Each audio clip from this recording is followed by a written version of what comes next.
फुलटीए धरापृष्ठ को आसे खूब अल्प समय आसे किंतु गला बेले समस्त को खुशी बांटी दे जाए। तेणु फुलठू आम या शिक्षा पाइबा जिते दिन जो बंची समस्त को आम प्रचुर खुशी बांटा। मुझे फूल पर एक कविता लिखी।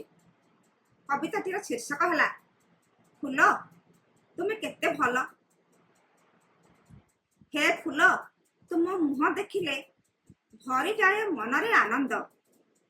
तुम सत्यजता देखीदेले भूली जाऊ सबु भल मंद। पुण्य कर्म करिछ तुमे तेणु पाइल फूल जन्म। भल गुण भरिछि तुमठी तुम रूप अति मनोरम। जन्मरु मरण जाए लोड़ा तेणु तुमे अति आपणार। तुम बिना धरा हाहाकार तुम बिना अधूरा ठाकुर।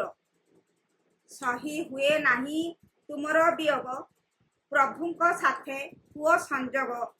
अति शीघ्र कर प्राण त्याग तथापि करनी अभियोग। तुम सेवारे समय बीते समय तुम्हें शांतिमय ज्योतिर्मय। तुम्हें आमर आदरणीय समस्तंकर प्रशंसनीय। तुम्हें लाग स्वर्ग अपसरी केही हेबे नाही तुमरी सरी। भव सागररु हेब पारी तुम पाई आमे हेबु तारी। तुमर नाही आदि ओ अंत पद्म धरि थांती लक्ष्मीकांत। तुमर स्वभाव अति शांत केबे हो नाही तुमे क्रांत। सतरे तुमे केते जे भल कर नाही केबे हेले भूल। करिथाओ समस्तंक भल भल गुण को कर असुल। तुमर मन अति निर्मल मिल थाए तुमको सुफल।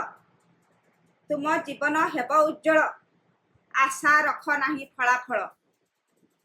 तुमे दृश्य तुमे भी अदृश्य बुझी हुए नहीं तुमर रहस्य। साजियछ ईश्वरंक दास्य आमे नहु तुम सामंजस्य। धन्यवाद।